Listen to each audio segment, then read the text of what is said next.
Come on in. Sit down a minute. You see this picture? I grew up looking at one just like it. Hung in the hallway of the church that raised me.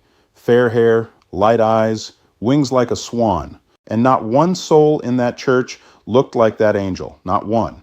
It never once occurred to me to ask why. Took me most of my life to even ask the question. So here's what I want to sit with you on today. The Bible, where it happened, who was standing there, that's the Middle East, Egypt, up along the Nile into Cush. That's the map. That part's not opinion. So how do we end up with a Bible full of pictures where everybody, the angels, the prophets, the Holy Family, looks like they walked out of Northern Europe? Somebody made those pictures. Somebody chose those faces. I went and looked at the record, when it happened, and who was holding the brush. Let me show you. Then you decide what to make of it. Start with what nobody can argue. The whole story takes place in the Levant, Egypt, Cush. That's Sudan and Ethiopia today. The people who live there then look like the people who live there now. Brown, dark. That's not a claim I'm making. That's just where the sun sits on the earth. So whatever those first believers pictured when they closed their eyes to pray, it wasn't a pale man. Couldn't have been. They'd never seen one. Now here's something I didn't learn myself until I was old. Ethiopia became a Christian nation in the 4th century, around the year 330. That makes it one of the oldest Christian kingdoms anywhere on earth. Christian before most of Europe was.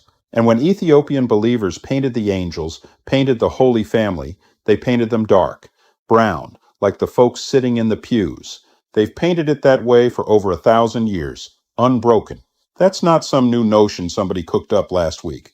It's one of the oldest ways there is.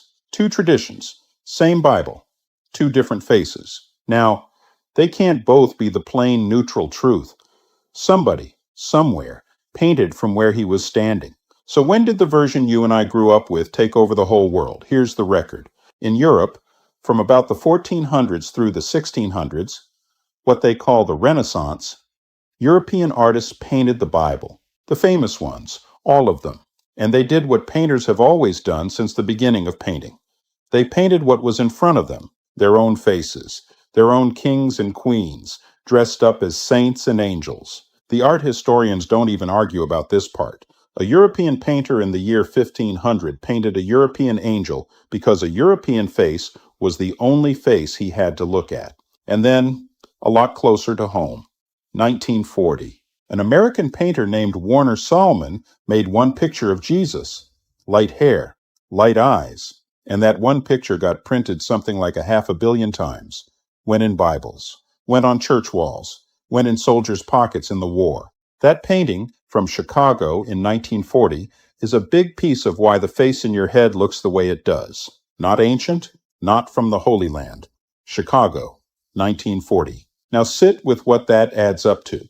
The face you were handed wasn't the face of the Bible's world. It was the face of whoever happened to be holding the paintbrush. And for a few hundred years running, the ones holding the brush were European. There's nothing devilish in that by itself. It's just how pictures work.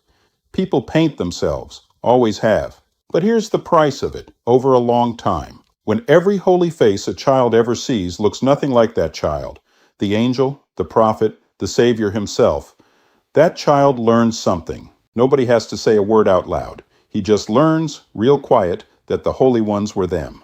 And he is something else entirely. I know that one because I was that child. 60-some years I sat under those pictures. Loved my God every one of those years. That never once wavered, understand me.